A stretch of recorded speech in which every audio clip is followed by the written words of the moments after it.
pagi saudara-saudara kasih.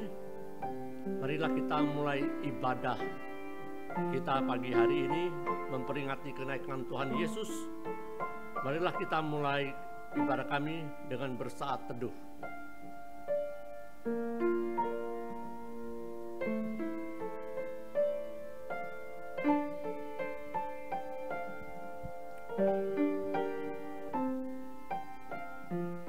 Nyanyikanlah nyanyian baru bagi Tuhan. Menyanyilah bagi Tuhan, hai segenap bumi. Menyanyilah bagi Tuhan, pujilah namanya. Kabarkanlah keselamatan yang daripadanya dari hari ke hari. Saudara-saudara kekasih, mari kita memuji Tuhan. Kita nyanyi setiap hari puji Tuhan. Tian tian zhan mei zhu.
Mari kita berdoa. Tuhan Bapa kami di surga, kami datang kepadamu Tuhan. Kami rindu kepadamu Tuhan. Kami sungguh rindu dapat kumpul bersama memuji Engkau dan berbakti bagi Engkau Tuhan. Tapi keadaan kami memaksa kami tidak bisa berkumpul Tuhan. Tuhan, tunjukkanlah kami jalan, ajarilah kami, pimpinlah kami dalam keadaan krisis ini Tuhan. Biarlah kami selalu dapat bersaksi bagimu, dapat berguna bagimu. Pakai kami Tuhan menjadi alat-Mu yang berguna dalam keadaan krisis ini Tuhan. Tuhan, kami serahkan kebaktian kami dari awal sampai akhir. Kiranya Engkau memimpin kami, berkati kebaktian kami Tuhan. Biarlah kebaktian kami, ibadah kami ini dapat menjadi berkat bagi saudara-saudara kami yang mengikutinya Tuhan. Biarlah segala kemuliaan hanya untuk-Mu saja Tuhan. Kami bersedia mendengar firman-Mu. Kami bersedia melaksanakan firman-Mu, hukum-Mu Tuhan. Biar kami menjadi berguna di mata-Mu. Kami berdoa dan bersyukur dalam nama Tuhan Yesus Juru Selamat kami. Amin. Mari kita membaca bertangkapan. Pembacaan bertangkapan diambil dari Mazmur pasal 145 ayat 1 sampai ayat 10. Mazmur pasal 145 ayat 1 sampai ayat 10. Kita mulai. Aku hendak mengagungkan Engkau ya Allahku, ya Raja, dan aku hendak memuji nama-Mu untuk seterusnya dan selamanya. Setiap hari aku hendak memuji Engkau dan hendak memuliakan nama-Mu untuk seterusnya dan selamanya. Besarlah Tuhan dan sangat terpuji, dan kebesarannya tidak terduga. Angkatan demi angkatan akan membanggakan pekerjaan-pekerjaan-Mu dan akan memberitakan keperkasaan-Mu. Semarak kemuliaan-Mu yang agung dan perbuatan-perbuatan-Mu yang ajaib akan kunyanyikan. Kekuatan perbuatan-perbuatan-Mu yang dahsyat akan diumumkan mereka, dan kebesaran-Mu hendak kuceritakan. Peringatan kepada besarnya kebajikan-Mu akan dimasyurkan mereka, dan tentang keadilan-Mu mereka akan bersorak-sorai. Tuhan itu pengasih dan penyayang, panjang sabar dan besar kasih setianya. Tuhan itu baik kepada semua orang dan penuh rahmat terhadap segala yang dijadikannya. Segala yang Kau jadikan itu akan bersyukur kepadamu ya Tuhan, dan orang yang Kau kasihi akan memuji Engkau. Mari kita memuji Tuhan sebelum mendengar firman Tuhan yang akan dibawakan oleh Pendeta Rudianto. Mari kita menyanyikan Ku Giranglah Yesus Cintaku.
Mari kita berdoa.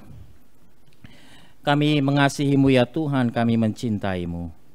Kami sungguh-sungguh hari ini bersyukur karena Engkau sudah mengasihi kami, Engkau sudah terlebih dulu mengasihi kami, menghapus dosa-dosa kami, kesalahan kami, dan kami teringat akan kematian, kebangkitan. Hari ini kami juga diizinkan Tuhan untuk merayakan kenaikan Tuhan Yesus di sorga. Kami bersyukur meskipun dalam suasana seperti ini kami bisa masih merayakan bersama kebaktian kenaikan Yesus ke surga. Meskipun kami harus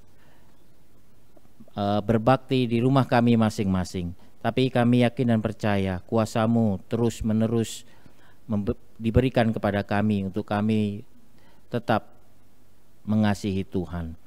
Kami percaya ya Tuhan untuk firman Tuhan yang akan kami sampaikan pada pagi hari ini.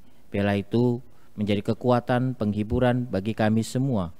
Untuk kami benar-benar percaya bahwa Yesus yang naik ke surga itu adalah juru selamat kami yang hidup. Terima kasih Tuhan, berfirmanlah, kami siap untuk mendengar. Demi Yesus Kristus Tuhan kami berdoa. Amin. Ya, selamat pagi bagi kita semua. Kita bersyukur hari ini kita bisa merayakan hari kenaikan Tuhan Yesus. Meskipun kita harus berpisah, tidak bisa berkumpul di gereja, kita berada di rumah masing-masing, tapi tanpa mengurangi kebersamaan kita, kasih kita. Tentunya dalam peringatan ini kita masih bisa saling mengasihi satu dengan yang lainnya. Bapak, Ibu, dan Saudara, biasanya kita merayakan kenaikan Tuhan Yesus itu bersama-sama di gereja. Ya, kita mulai banyak gereja yang lain, mereka pergi ke satu tempat, ke bukit atau ke lembah atau bahkan ke gunung yang tinggi untuk bersama-sama merayakan hari kenaikan Tuhan Yesus. Ini adalah satu kebiasaan bagi kita yang tentunya hari ini kita harus melaksanakan kebaktian ini secara online, dan itu tidak biasa bagi kita. Baiklah Bapak Ibu Saudara, kita akan membaca Alkitab kita di dalam Kisah Para Rasul pasal yang pertama ayat yang ke-6 sampai ayat yang ke-11. Saya akan bacakan bagi Bapak Ibu dan Saudara. Kisah Para Rasul pasal 1 ayat 6 sampai ayat 11. Yesus terangkat ke surga. Maka bertanyalah mereka yang berkumpul di situ, Tuhan, maukah Engkau pada masa ini memulihkan kerajaan bagi Israel? Jawabnya, Engkau tidak perlu mengetahui masa dan waktu yang ditetapkan Bapa sendiri menurut kuasanya.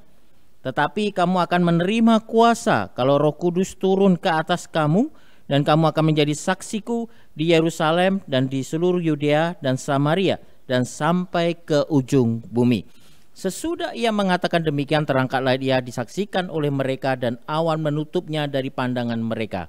Ketika mereka sedang menatap ke langit waktu ia naik itu, tiba-tiba berdirilah dua orang yang berpakaian putih dekat mereka dan berkata kepada mereka, "Hai orang-orang Galilea, mengapa kamu berdiri melihat ke langit? Yesus ini yang terangkat ke surga meninggalkan kamu akan datang kembali dengan cara yang sama seperti kamu melihat dia naik ke surga."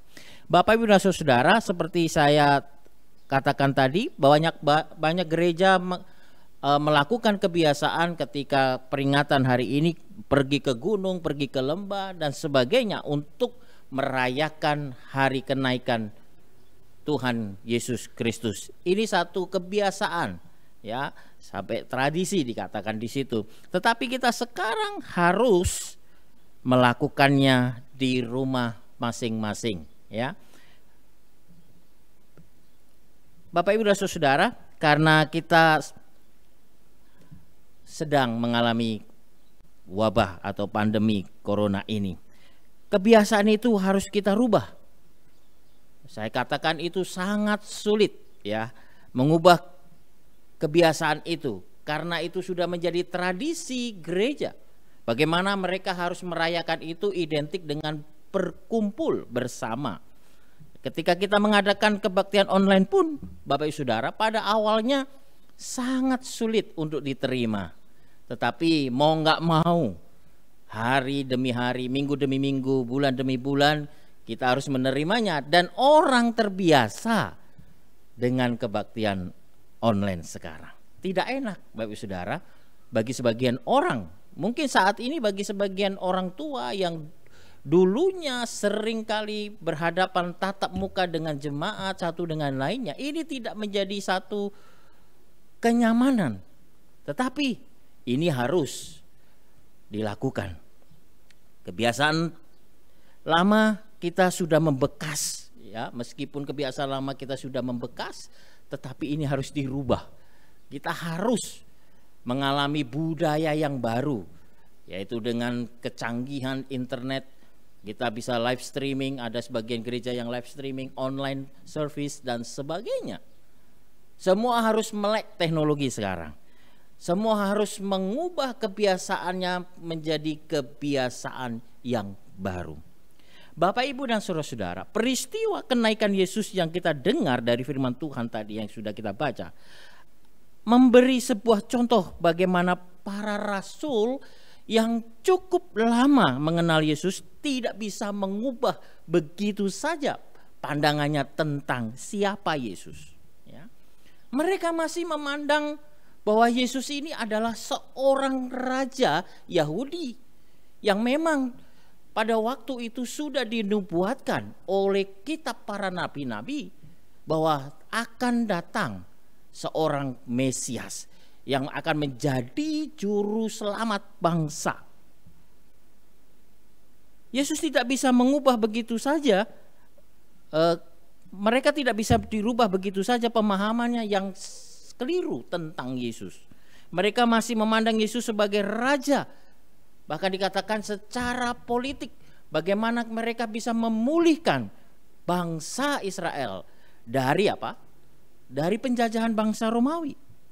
Yesus datang untuk bertata sebagai Mesias secara politik yang akan memulihkan kerajaan dunia ini, memulihkan mereka dari penjajahan Romawi. Inilah yang menjadi satu pengertian, pemahaman yang tidak bisa dirubah begitu saja oleh bangsa Israel. Terutama dalam cerita ini adalah para rasul, yaitu tak lain adalah para murid Yesus. Demikian juga dengan orang-orang Kristen sekarang. Mereka banyak juga yang memahami Yesus secara keliru. Mereka menerima Yesus dan percaya Yesus sebagai Tuhan. Namun mereka mengharapkan Yesus itu lebih dari apa yang mereka percayai. Contohnya mereka harus mengharapkan Yesus bisa memulihkan keadaan mereka, memulihkan ekonomi mereka, menyelamatkan dan menjauhkan mereka dari wabah saat ini, atau menghindarkan mereka dari penderitaan-penderitaan hidup selama ini. Kita ingat sewaktu kejadian di dalam Matius pasal 16. Di situ Yesus mengatakan, siapakah aku ini menurut kalian? Yesus mengatakannya kepada murid-muridnya. Dan murid-muridnya ada yang mengatakan bahwa engkau Yohanes, engkau Elia. Tetapi hanya satu yang mengatakan engkau adalah Mesias, yaitu Petrus. Bapak, Ibu dan saudara, pemahaman yang keliru ini sampai dibawa kepada kenaikan Tuhan Yesus. Dan termasuk dibawa orang-orang Kristen sampai saat ini. Mereka masih keliru memahami siapa Yesus. Visi misi Yesus datang ke dunia. Termasuk dalam situasi pandemi ini, orang sering berteriak, Tuhan, kapan engkau memulihkan negeri ini? Kapan engkau, bagi mungkin pasien yang sedang kena corona, kapan Tuhan menyembuhkan penyakit saya? Atau mereka yang terdampak dalam wabah ini, karena mungkin menderita, tidak bisa makan, pekerjaannya diputus dan sebagainya. Mereka mengharapkan pemulihan negara ini secara cepat karena mereka punya Tuhan. Menurut Bapak Ibu dan Saudara, salahkah kita mengharap Yesus sebagai Tuhan yang turun di bumi untuk memulihkan segala yang kita perlukan? Tidak salah Bapak Ibu Saudara. Cuman kita hanya memahami Yesus sedikit saja, tidak secara utuh. Kita tidak memahami misi dan visi Yesus datang ke dunia ini bukan hanya untuk menyembuhkan atau memulihkan keadaanmu, tetapi lebih daripada itu. Hari ini kita belajar kesalahan orang Kristen, bagaimana mereka memahami kedatangan Yesus itu. Bagaimana kesalahan orang Kristen tentang kerajaan Allah. Nah, di situ dikatakan para rasul atau murid Yesus, ya Yesus pastinya sudah sangat dekat dengan Yesus sendiri. Kesehari-hariannya mereka dalam hidup bersama, ya, mereka sangat memahami satu dengan yang lainnya. Ketika saatnya tiba di mana penderitaan terjadi pada Yesus, murid-murid juga menyaksikannya. Ketika Yesus di kayu salib, ada sebagian murid juga menyaksikannya. Ketika Yesus bangkit dan hidup kembali, beberapa murid juga menyaksikannya. Ketika kenaikan Tuhan Yesus ke surga, kita melihat nantinya ada beberapa murid Tuhan Yesus juga menyaksikannya. Yesus terangkat ke surga. Para rasul seharusnya sudah tahu Bapak Ibu Saudara, siapa Yesus, termasuk apa yang mau Yesus lakukan di dalam dunia ini. Namun dari pertanyaan dalam Kisah Rasul 1 ayat 6 dikatakan di situ, maka bertanyalah mereka yang berkumpul di situ, Tuhan, maukah Engkau pada masa ini memulihkan kerajaan bagi Israel? Pertanyaan ini mengulang kembali pertanyaan murid-murid yang sejak pertama berjumpa dengan Yesus. Jadi di hati dan pikiran para rasul hanya menganggap Yesus ini sebagai Mesias yang akan memulihkan bangsanya. Mereka mengharapkan Yesus untuk membebaskan dari penjajahan bangsa Romawi. Mereka berharap Yesus bisa memulihkan keadaan ekonomi, keadaan politik, dan lain-lain. Dengan kata lain, mereka, para rasul menginginkan Yesus menjadi raja. Ya, raja yang bertahta secara politik, yang bisa memerintah bangsa Israel dengan harapan untuk memulihkan negeri atau bangsa Israel. Bapak, Ibu, dan saudara-saudara, banyak orang Kristen saat ini berpikir demikian juga. Harapan orang Kristen sekarang adalah, saya yakin semua kita berharap badai ini pasti cepat berlalu, akan berlalu. Virus corona ini bisa pergi dan kita berharap secepatnya pergi dari bumi Indonesia ini. Harapan orang Kristen saat ini, Tuhan Yesus yang ia kenal dapat memulihkan keadaan ekonomi, terutama bangsa kita yang mengalami ekonomi yang memburuk setiap hari, bahkan terus-menerus memburuk. Mungkin juga sebagian orang Kristen berharap Yesus dapat menyelamatkan mereka dari bencana kelaparan. Saat ini banyak orang yang lapar. Bahkan kalau kita baca di dalam koran di beberapa 1 bulan yang lalu, ada orang sampai tidak makan 3 hari, Bapak Saudara. Karena gara-gara ini, gara-gara corona ini. Inilah harapan orang Kristen pada umumnya. Inilah harapan kita bersama bahwa kita menghendaki Yesus yang bertahta menjadi raja di dunia ini untuk memulihkan keadaan kita. Apakah Yesus sang juru selamat? Kita hanya memulihkan dalam hal-hal yang demikian. Tidak, Bapak Ibu Saudara. Kenaikan Yesus memberi tanda dan pesan bagi kita bahwa Yesus datang ke dalam dunia ini untuk memulihkan kerajaan secara rohani. Dalam kehidupan orang percaya maknanya adalah Yesus menjadi raja. Maknanya adalah Yesus menjadi raja di hati mereka. Kerajaannya yang dijanjikan adalah semata kerajaan rohani, bukan secara politik. Apa itu kerajaan rohani? Dikatakan di situ, mengapa Yesus seolah-olah tidak menjawab apa yang diharapkan oleh para rasul? Karena Yesus mempunyai kehendak agar para rasul tidak perlu mengharapkan hal-hal itu saja. Para rasul diharapkan justru mengalami pemulihan diri. Pemulihan diri dari pengharapan dan keinginan yang salah selama ini. Pemulihan dari cara pandang terhadap Yesus. Ini dapat kita lihat ketika Yesus menjawab di ayat yang ke-7. Jawabnya, engkau tidak perlu mengetahui masa dan waktu yang ditetapkan Bapa sendiri menurut kuasanya. Para rasul mendapatkan jawaban dari Yesus bahwa mereka tidak perlu tahu masa dan waktu kapan bangsanya akan pulih. Namun kita melihat di ayat selanjutnya, dikatakan, Yesus mengatakan kepada para rasul, tetapi kamu akan menerima kuasa kalau Roh Kudus turun ke atas kamu. Dan kamu akan menjadi saksiku di Yerusalem dan di seluruh Yudea dan Samaria dan sampai ke ujung bumi. Bapak, Ibu, dan saudara, apa yang dikehendaki oleh Tuhan Yesus kepada para rasul dan kita semua sebagai murid-murid Yesus.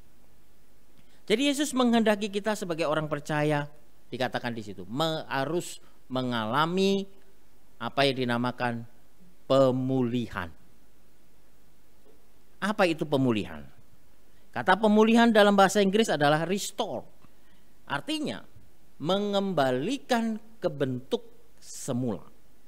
Murid-murid tidak perlu mengkhawatirkan hal-hal yang mereka harapkan. Mereka tidak perlu takut kepada bangsa Romawi yang menjajahnya.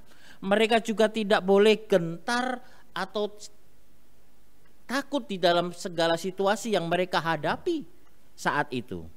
Karena dikatakan Yesus ingin memulihkan hidup mereka secara total. Oleh sebab itu Yesus memberi mereka kuasa.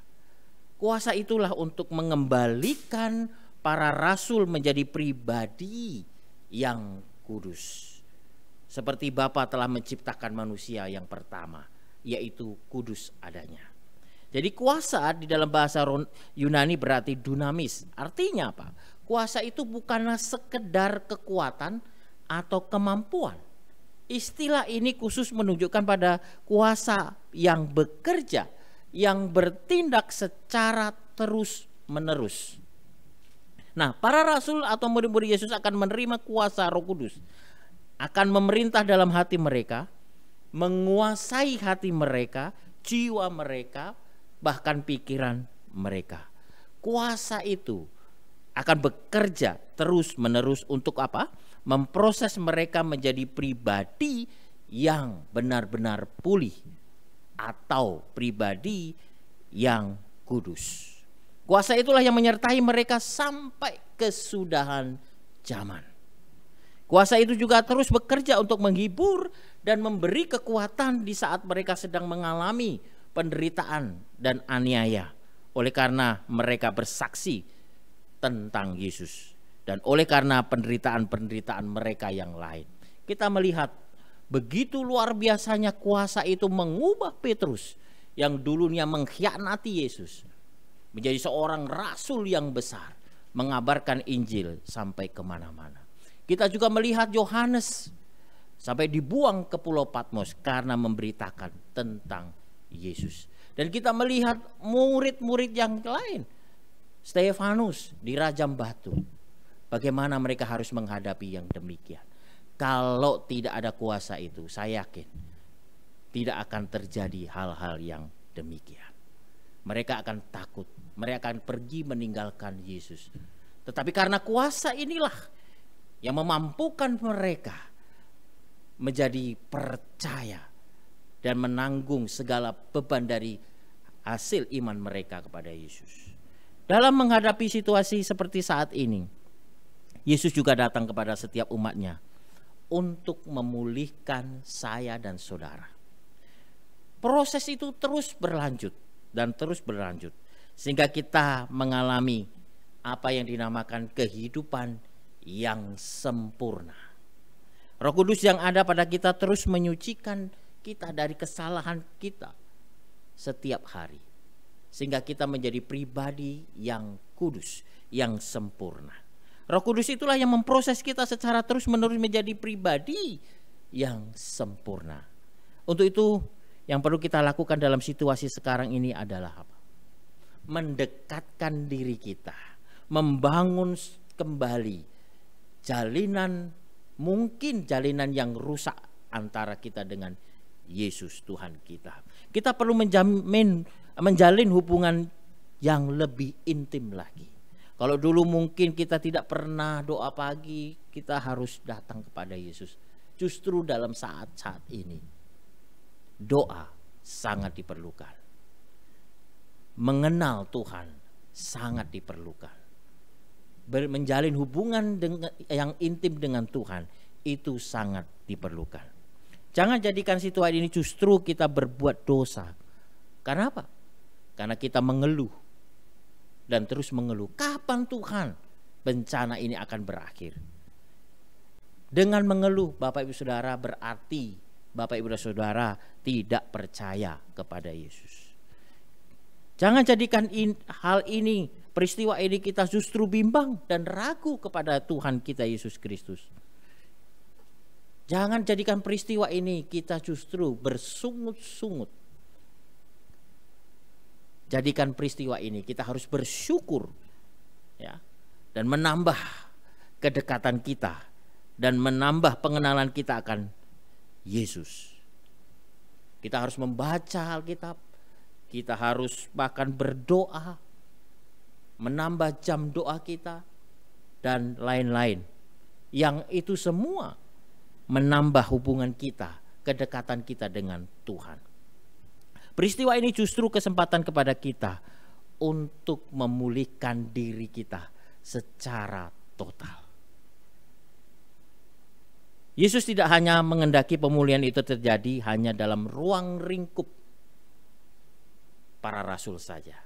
Dikatakan di ayat 8, engkau akan menjadi saksiku di Yerusalem, Yudea, Samaria, dan sampai ke ujung bumi. Artinya, para rasul harus melanjutkan pekerjaan Yesus di bumi ini untuk memulihkan orang-orang yang membutuhkan pemulihan hidupnya.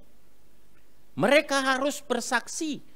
Dikatakan dalam Matius 28 ayat 27, mereka harus menjalankan amanat agung, pergi untuk memberitakan Injil. Apa itu menjadi saksi, Bapak Ibu Saudara? Kalau Bapak Ibu Saudara sering bersidang, ya, saya harap tidak sering bersidang. Ya. Kita tahu kata saksi kita temukan di dalam sebuah pengadilan. Ya, seorang saksi adalah orang yang menyatakan bahwa saya tahu itu benar. Ya. Seperti dalam persidangan yang memberikan keterangan atau bukti kasus tentang suatu kejadian. Nah, kesaksian itu harus dialami secara pribadi. Seorang saksi tidak pernah menyatakan kesaksiannya dengan apa? Pernyataan, oh saya pikir saya tahu. Tetapi jelas dengan penuh keyakinan mengatakan saya tahu. Nah, seorang saksi bukan hanya kata-kata saja, tetapi juga melalui tindakan. Ya.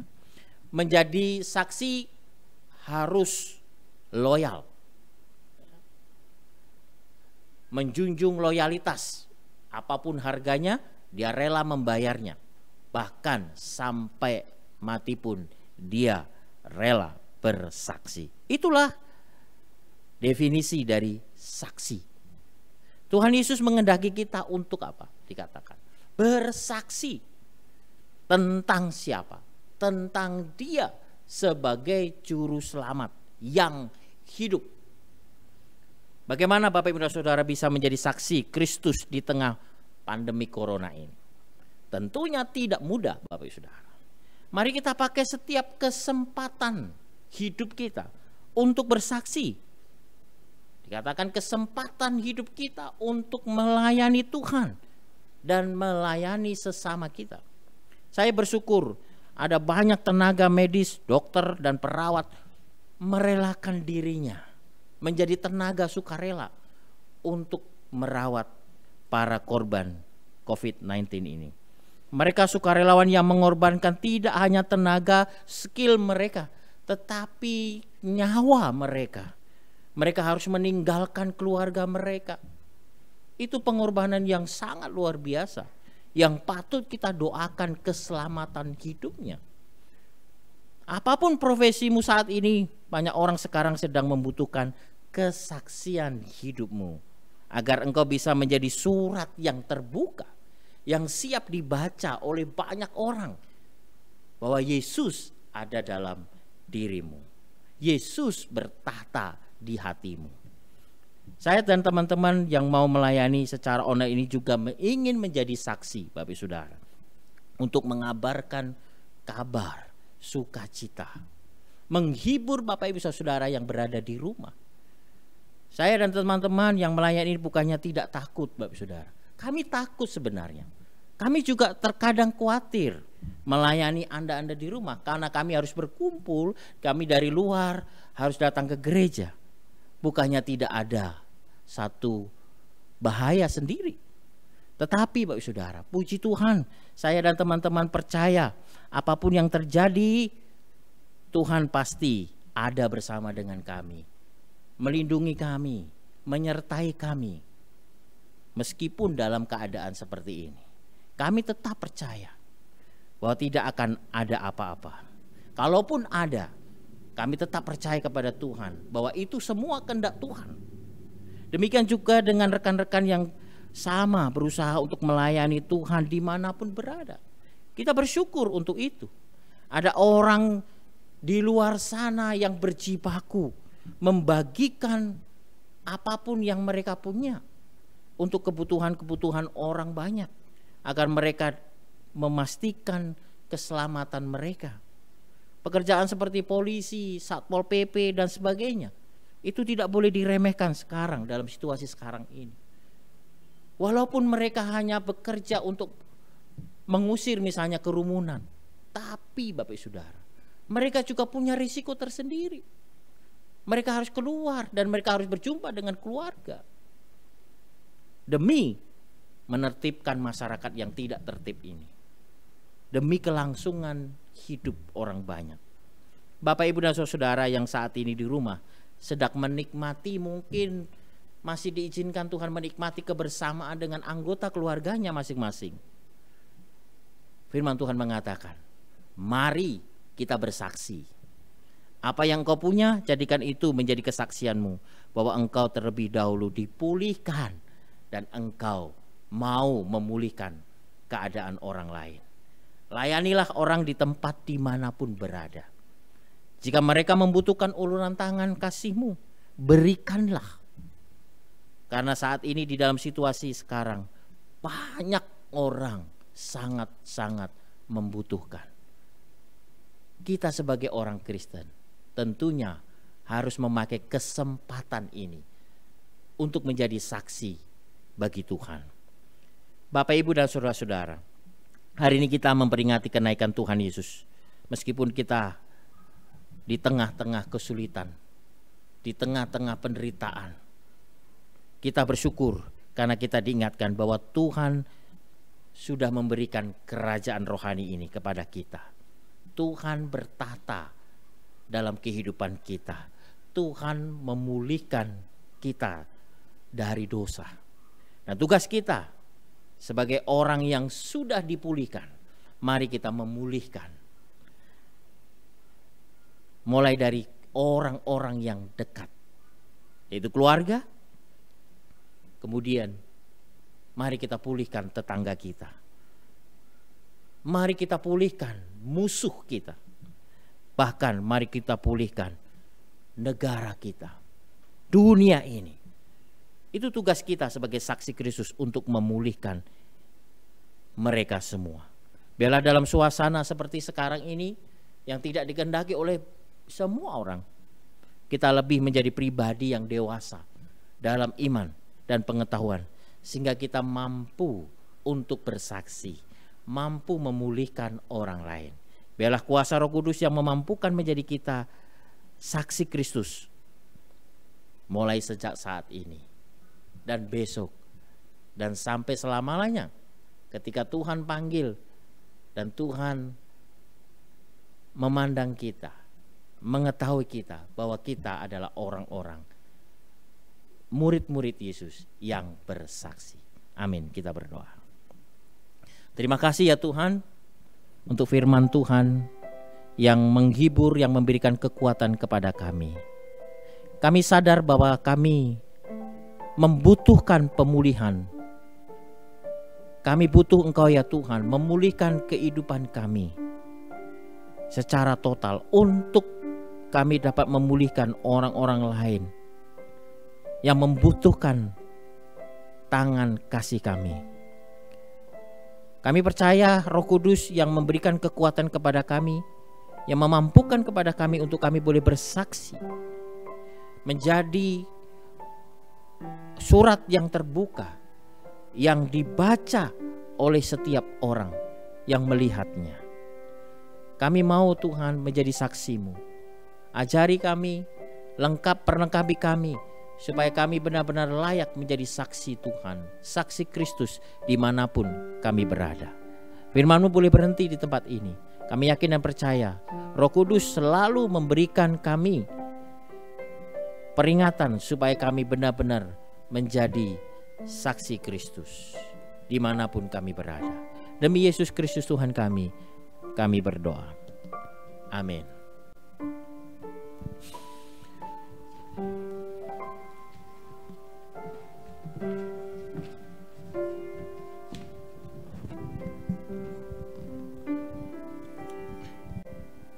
Terima kasih firman Tuhan yang dibawa oleh Pendeta Rudianto. Marilah kita merespon firman Tuhan dengan menyanyikan sebuah nyanyian, kabarkanlah akan rahmat-Nya.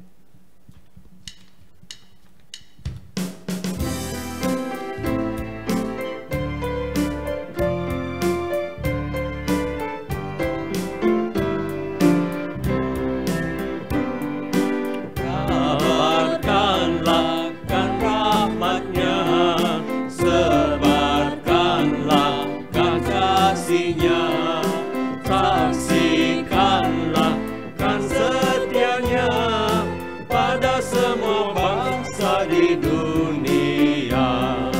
Ku mau kabarkan, ku mau sebarkan, ku mau saksikannya. Bila ya utusku mau pergi.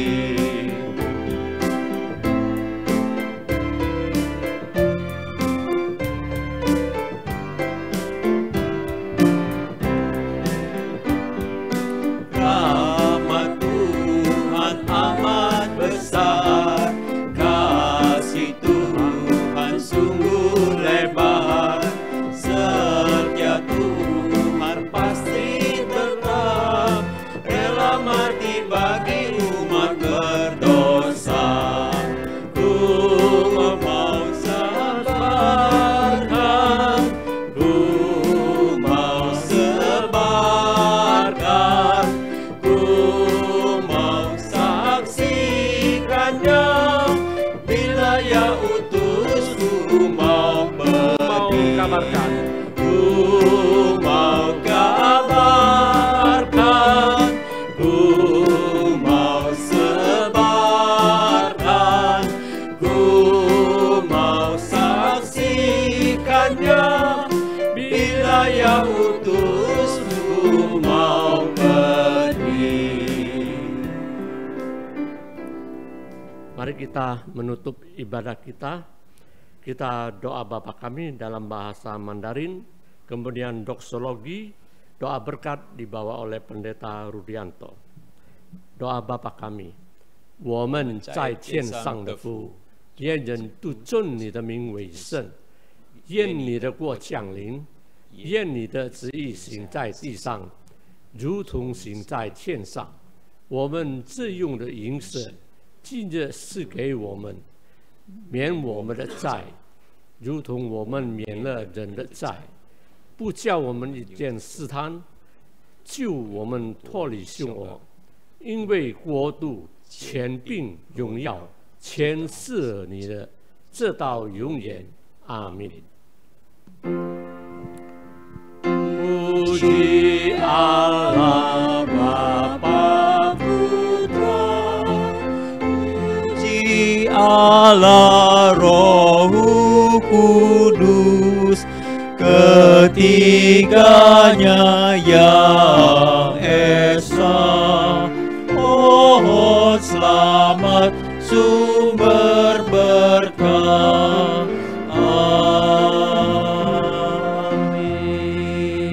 Bapak, Ibu, dan saudara-saudara, mari kita arahkan hati dan pikiran kita untuk menerima berkat Tuhan. Tuhan memberkati engkau dan melindungi engkau. Tuhan menyinari engkau dengan wajah-Nya dan memberi engkau kasih karunia. Tuhan menghadapkan wajah-Nya kepadamu dan memberi engkau damai sejahtera, mulai sejak saat ini, besok, dan sampai selama-lamanya. Amin. Amin. Amin.